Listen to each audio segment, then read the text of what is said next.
से आगे बेटी लेनी हन जान अमिया गे। जही दिन से आगे बेटी लेनी हन जान अमिया गे।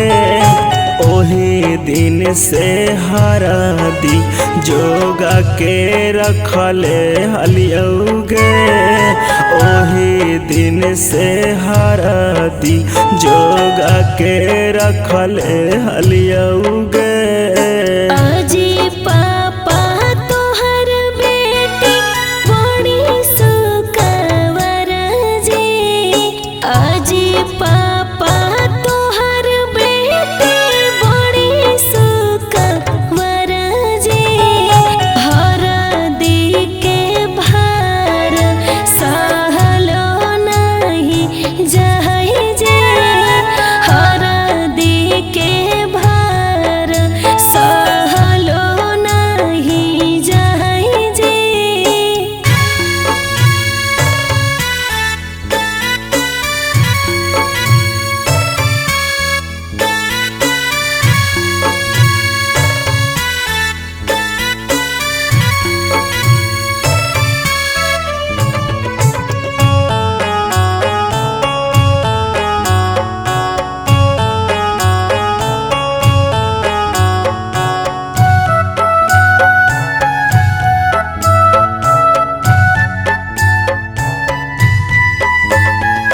आजी भैया आजी भैया केते सुंदर हला जी।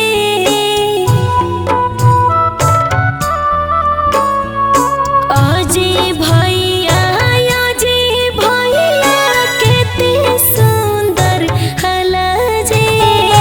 केते दिन से हरदी जोगा के रखले हला जी। केते दिन से हरदी जोगा के रखले हला जी।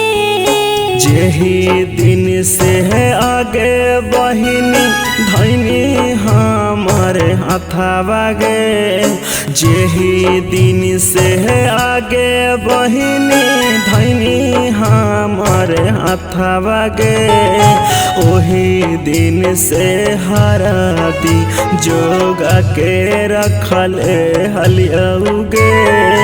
ओही दिन से हरदी जोगा के रखले हलियौगे। आजी भैया तोहर बहिनी बड़ी सुकवर जी। आजी भैया तोहर बहिनी बड़ी सुकवर जी। हरदी के भार सहलो नहीं जाहि जे। हरदी के भार सहलो नहीं जाहि जे।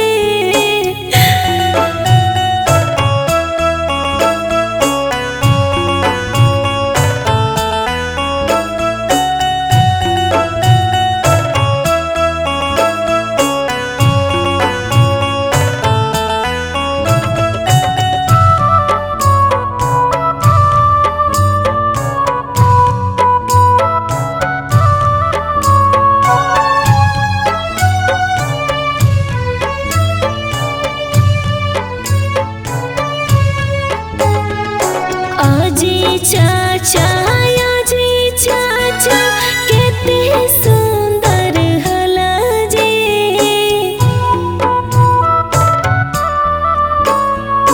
आजी चाचा आजी चाचा केते सुंदर हला जी।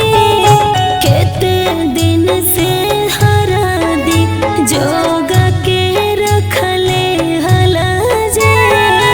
केते दिन से हरदी जोगा के रखले हला जी। जेही दिन से है आगे बेटी खेलैली तोरा गोदी गे। जेही दिन से आगे बेटी खेलैली तोरा गोदी गे, ओही दिन से हरदी जोगा के रखले हलिया उगे। जेही दिन से हरदी जोगा के रखले हलिया उगे।